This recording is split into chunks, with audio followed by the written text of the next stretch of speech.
Está no ar mais um MS Ciência. Veja o destaque desta edição.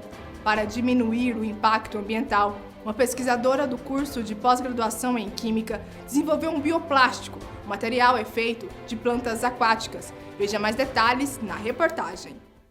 A analista de processos, Gabriela Ribeiro, iniciou em 2020 o plantio de hortaliças em garrafas PET. A ideia surgiu para ajudar o meio ambiente e diminuir os impactos que esse material causa na natureza. Essa vontade vem do propósito mesmo da pé de horta, né, que não é só ser rentável, mas sim causar algum impacto social. E a questão do plástico, né, como resíduo hoje é uma problemática do mundo todo. Tudo hoje é de plástico. Até mesmo para os processos da pé de horta a gente nunca quis usar plástico. Só que as opções hoje em cerâmica, em barro, são muito caras e escassas, porque são todos trabalhos artesanais e que infelizmente estão prejudicados pela pandemia. Então a gente procurou viabilidade de plásticos biodegradáveis ou provenientes de outros tipos de material, né? Porém, no mercado hoje é muito difícil e também quando a gente acha ele tem um alto custo. E a versatilidade do plástico, ele permite que a gente faça várias coisas. Então, dentro da pé de horta, a gente utiliza ele lá no começo do processo, onde a gente germina aquela muda para antes ir para um vaso. Ele serve de berçário para a gente. Ele serve tanto para ser o recipiente desse vaso depois que essa muda já está na fase ideal, como é o exemplo aqui da horta dos causadores de alegria, que ela é toda em garrafa PET, que essas garrafas a gente tira ela da sociedade, tira ela do lixo da circulação aí, e através de doações de voluntários aqui dos causadores, seguidores da minha página da Pé de Horta, eu passo na rua, eu pego. Além das garrafas PET, Gabriela explica que recicla outros materiais para fazer as hortas.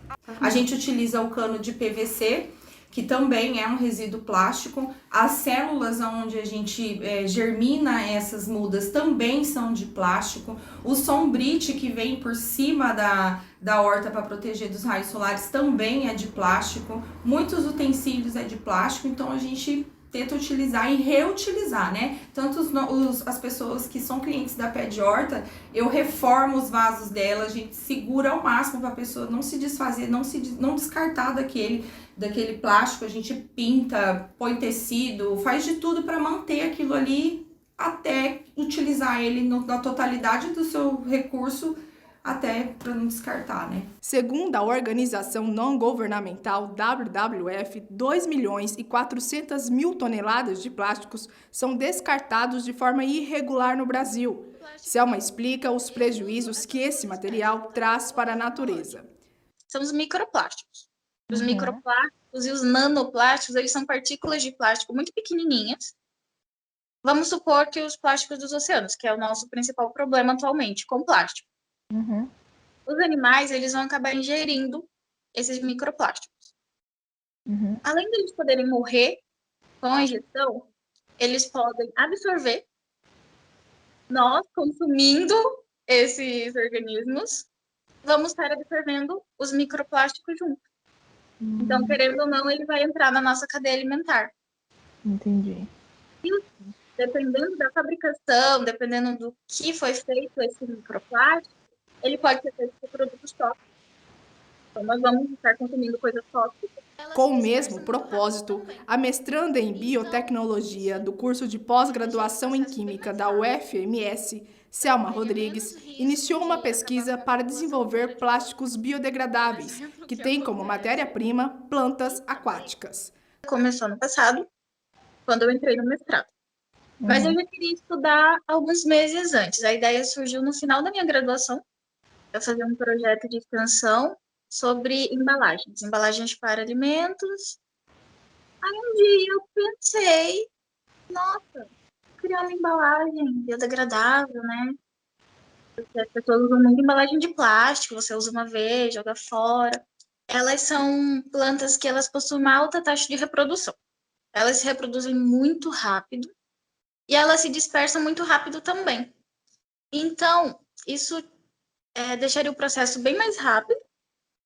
Eu correria menos risco de acabar com uma população inteira de plantas, por exemplo, o que acontece. E também Em alguns locais, elas causam problemas com navegação. São 2 plantas aquáticas. Então, às vezes, elas atrapalham no motor dos barcos. Tem uma espécie especial, a taboa. Ela é uma planta invasora. Então, pode acontecer dela invadir cultivares agrícolas e causar vários prejuízos, vários problemas. E também, por elas serem plantas aquáticas, elas não vão ter o problema com o desmatamento. O Brasil é o 4º país produtor de lixo plástico do mundo. Ele produz 11 milhões de toneladas, mas apenas 145 mil são reciclados. Esse número corresponde a 1,2% e está abaixo da média mundial, que é de 9%. Fabrício Berton, diretor da Berpran, empresa de reciclagem e preservação ambiental de Campo Grande, alerta que a população precisa ser incentivada a realizar o descarte correto do lixo e a reciclar o plástico. Você descartar incorretamente, seja papel, plástico, latinha, ferro, e alguém pegar aquilo indevidamente, ele vai fazer um mal para o meio ambiente. É a mesma coisa do plástico. Se fala muito do plástico. O nosso grande problema é a falta de reciclagem dele, por falta de incentivos do governo, pelo alto custo tributário nosso. Então o grande problema é se todo mundo reciclasse, tivesse mais reciclagem no país ou mais incentivo. Hoje, de todo lixo descartado, 3, 4% só é reciclado. Ou seja, olha o tanto potencial que a gente tem para reciclar. Então o problema não é a matéria-prima em si, é a falta de conscientização, né, das pessoas não descartarem o resíduo de uma forma errada e não ter um incentivo para você reciclar. Esse é o grande problema nosso. O bioplástico leva até 2 anos para se decompor e ele oferece benefícios para o meio ambiente.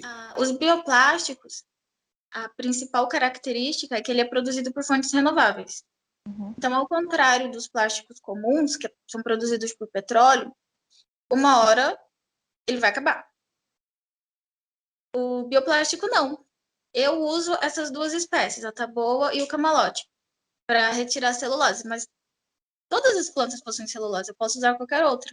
Claro que umas têm menos fibras que as outras, aí vai das características que você precisa para o seu produto.